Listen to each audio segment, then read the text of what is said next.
Alors, comme nous le disons, il y a des questions, il y a des choses, quand vous voulez savoir, il faut que la chose, ça puisse contribuer à l'édification. Quand quelqu'un veut savoir, parce que nous exerçons un ministère, quand nous lisons la Bible, quand nous posons des questions, ça doit être des choses qui doivent nous édifier.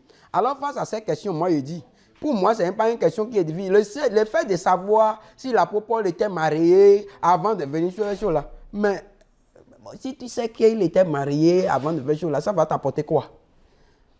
C'est parce que ce n'est pas utile que la Bible n'a pas parlé de ça. La seule chose que nous savons, moi, je sais la Bible, que la Bible me dit clairement que l'apôtre Paul n'était pas marié. Maintenant, est-ce qu'il était marié avant de faire chose là? Moi, je ne sais pas et je ne peux pas croire. Si c'était ça là, on allait nous le dire. Donc, si on ne nous a pas dit là, ça veut dire que pour moi là, je sais que Paul n'était pas marié, point terminé. C'est tout ce que je sais. Et lui-même a dit clairement qu'il voudrait que tout le monde soit comme lui. Il dit pour ce qui concerne, vous voyez non? Verset 1 Corinthiens chapitre 7, verset 1, il dit pour ce qui concerne les choses dont vous m'avez écrit, je pense qu'il est bon pour l'homme de ne point toucher de femme. Toutefois, vous voyez non? Toutefois, pour éviter l'impudicité, que chacun ait sa femme et que sa femme ait son mari. Vous voyez non? Alors, verset 7 maintenant, il dit, je voudrais que tous les hommes fussent comme moi. Comme moi. C'est-à-dire que lui ne s'est pas marié. Mais chacun tient de Dieu un don particulier, l'un d'une manière et l'autre d'une autre.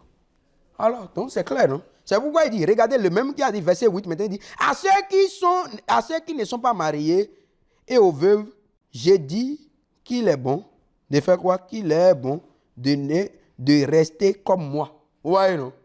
Maintenant, il dit, mais s'il manque de continence, qu'il se marie, car il vaut mieux se marier que de brûler. C'est-à-dire, il vaut mieux se marier que d'aller commettre la fornication et d'aller en enfer et brûler. C'est de ça qu'il s'agit.